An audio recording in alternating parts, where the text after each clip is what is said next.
देख रहे हैं सूर्यादित्य न्यूज। आइए रुक करते हैं खबरों की तरफ।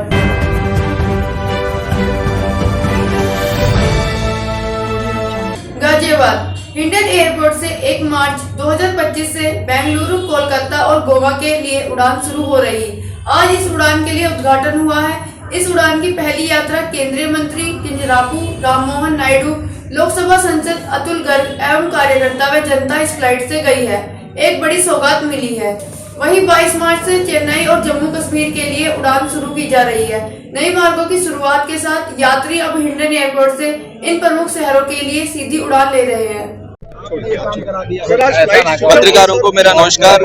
आज हिंडन में हमें 5 नए रूट्स कनेक्ट करने को आज एक मौका मिला है, तो बहुत खुशी की बात है। उसके लिए मैं पर्सनली यहाँ पे आके कार्यक्रम में भी मैं शामिल था और इसके लिए सांसद जी को मैं धन्यवाद देना चाहूंगा, अतुल गर्ग जी, जो कंटिन्यूअसली प्रयास कर रहे थे ये एयरपोर्ट को प्रमोट करने के लिए। मुझे सांसद में भी बहुत बार पार्लियामेंट में भी मिल चुके हैं, काफी रिप्रेजेंटेशंस दे चुके हैं कि यहाँ से इतना बढ़िया लोकेशन एनसीआर के बगल में ही है और इतना पॉपुलेशन का कैचमेंट एरिया है हिंडन एयरपोर्ट का। और उसी सोच के साथ हमने भी उड़ान स्कीम के तहत ये इतना अच्छा टर्मिनल बिल्डिंग एयरफोर्स के सपोर्ट में बनाया है। पर पिछले 5 साल में ज्यादा कनेक्टिविटी दे नहीं पाए, छोटे छोटे शहरों के लिए दिए हैं। पर आज एयर इंडिया एक्सप्रेस ने एक अच्छा निर्णय लिया, यहाँ से बड़े बड़े शहर कोलकाता, बैंगलोर, चेन्नई, गोवा और जम्मू, तो देश के सारे कोने में आज कनेक्ट हुआ है हिंडन एयरपोर्ट। तो एक प्रमोशन भी मिला है और यहाँ लोगों भी बहुत खुशी है, उत्साह है। तो हमें नजर आता है कि कितना कैपेसिटी यहाँ से एक पोटेंशियल है। तो आगे जाते हुए भी यहाँ पे लोकल डिमांड जो है कि और उत्तर प्रदेश के इंटर लोकेशंस जैसे लखनऊ हो या प्रयागराज, अयोध्या, वाराणसी, वहाँ पे भी लोगों को यहाँ से जाने का बहुत उत्साह है। तो उसका कनेक्टिविटी के लिए मिनिस्ट्री की तरफ से जरूर हम भी कोशिश करेंगे और प्रमोट भी करेंगे हिंडन एयरपोर्ट को, क्योंकि ये ऑल्टरनेट एयरपोर्ट है दिल्ली के लिए। दिल्ली वैसे थोड़ा सा कंजेस्ट हो रहा है, एयरपोर्ट हो या फिर ट्रैफिक हो, जिस तरह से शहर के अंदर वो बसा हुआ है, तो काफी दिक्कतें होती है बहुत लोगों को दूर से आने में।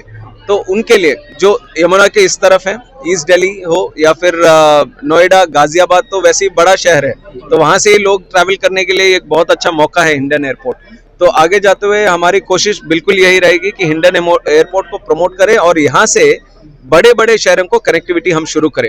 और लोकली भी हमने बात किया है, राज्य सरकार से भी बात करेंगे कि यहाँ पे जो लैंडस्केपिंग हो या आने का जो है उस सब को भी थोड़ा सा और बेहतरीन करें, ताकि ये जैसे दिल्ली एयरपोर्ट जाते वक्त एक फील आता है, उसी तरह से हिंडन एयरपोर्ट का भी एक फील जो आए वो बढ़ाए। तो उसकी तरफ से हम कोशिश करेंगे। सर, अब तक जो फ्लाइट्स उड़ रही थी उनकी सीटिंग कैपेसिटी कम थी, लेकिन अब जो फ्लाइट उड़ेगी उनकी सीटिंग कैपेसिटी कितनी है? ये बहुत अच्छा पॉइंट आपने नोट किया है। तो अभी तक जो एयरलाइंस चल रही थी, फ्लाईबिग और स्टार एयर, तो वो छोटे प्लेन्स हैंडल कर रहे थे। अभी 19 सीटर या फिर 40 सीटर या 74 सीटर थे। तो उससे क्या होता है, कम सीटें जब रहते हैं तो डिमांड ज्यादा होता है, तो प्राइसेस बढ़ जाते हैं। तो अभी जो एयर इंडिया एक्सप्रेस चलाने वाले, तो बोइंग हो या एयरबस हो, 180 सीटर है। जब सीट्स ज्यादा बढ़ेंगे तो प्राइसेस भी कम होंगे, क्योंकि डिमांड और सप्लाई का ये रहता है। तो उसके वजह से ये आज एक आप कह सकते हैं कि हिंडन एयरपोर्ट में एक नया दौरा शुरू होने वाला है, क्योंकि बड़े प्लेन्स यहाँ पे चलने लगेंगे। तो उसके लिए भी एयर इंडिया एक्सप्रेस को मैं धन्यवाद देना चाहूंगा। जेवर एयरपोर्ट भी चालू होने वाला है। यस। तो वो कितने समय में लगेगा? जेवर एयरपोर्ट का हमारा अंदाज था कि अप्रैल में शुरू करेंगे। उसका अब जैसे वैलिडेशन फ्लाइट में खुद गया था, वहां पे वैलिडेशन फ्लाइट का पूरा हो गया था। अभी जो एंड के छोटे छोटे जो काम रहते हैं उसका काम चल रहा है और हम तो यही पुश कर रहे हैं कि जितना जल्दी हो सके वो भी बने। ये western area, Noida, greater Noida, Ghaziabad, Faridabad, Delhi, ये शहर इतना बड़ा हो गया है अभी एनसीआर नेशनल कैपिटल रीजन का। यहाँ पे तो दूसरा एयरपोर्ट तो होना ही है। अभी जैसे हिंडन हम ऑपरेट कर रहे हैं, इसके कैपेसिटी की वजह से इसका जो लिमिटेशन होगा इसका होगा, बट उसके बावजूद भी जेवर एयरपोर्ट की भी जरूरत है। तो इसलिए हमारी तरफ से कोशिश करें कि उसको जल्दी से पूरा करें।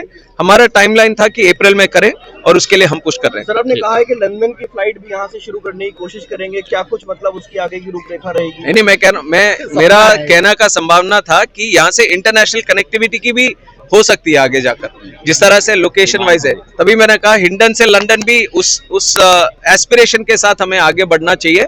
और जैसे मैंने कहा, प्रमोशन करने के लिए ये सब बातें तो कहनी पड़ती हैं। और एयरलाइंस को भी मैं ये कहता हूं कि अगर हो सके तो इंटरनेशनल एयरलाइंस, क्योंकि ये क्या है, टीम एफर्ट है। जैसे मिनिस्ट्री हो, एयरलाइंस हो, एयरपोर्ट हो, सबको साथ में मिलकर काम करेंगे ना, तभी ये कनेक्टिविटी का बढ़ावा हमें देखने को मिलता है। तो एयरलाइंस से भी हम कहना चाहेंगे कि हिंडन से आप इंटरनेशनल कनेक्टिविटी का भी देखिए। जिस तरह से डोमेस्टिक में आज एक डिमांड हमें नजर आ रहा है, इंटरनेशनल का भी रहेगा, तो उसके तरफ भी हम कोशिश करेंगे।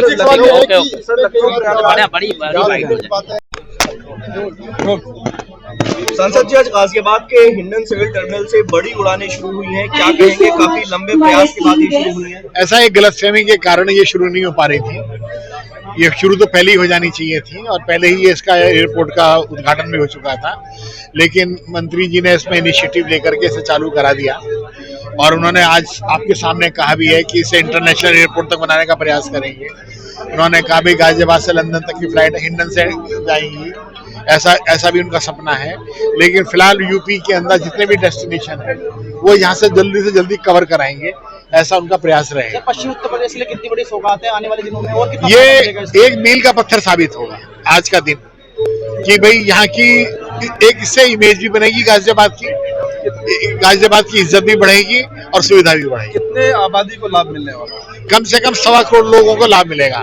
बागपत, मेरठ, गाजियाबाद और पूरा का पूरा उत्तर दिल्ली। हम देख रहे थे कि मेरठ से भी काफी सवारी आई हुई है आज पहली यात्रा के लिए। अभी आप देखिएगा यहाँ पर सभी लोग आएंगे, खुर्जे से भी आएंगे, बुलंदशहर से भी आएंगे। सांसद जी, किस तरह के आपके प्रयास रहे, क्योंकि कई महीने के बाद फ्लाइटें शुरू हुई हैं? एक गलतफहमी ये थी कि GMR ने स्टे ले रखा है और अधिकारियों को भी गलत पता था, तो वो पेपर मैंने निकलवा करके चेक करे तो उस पर स्टे नहीं था। ये मैंने शासन की मंत्री जी के नॉलेज में डाला और 1 महीने के अंदर उसका रिजल्ट आ गया। सांसद जी, एक सवाल ये भी है, फ्लाइटें शुरू तो हिंडन से होती है लेकिन लगातार कैंसिल होना शुरू हो जाती है। जैसे आज भी नांदेड़ की फ्लाइट जो है यहाँ से कैंसिल है, क्या कहेंगे? मुझे लगता है कि अब स्थितियां बदलेंगी, आज के बाद से स्थितियां बदलेंगी।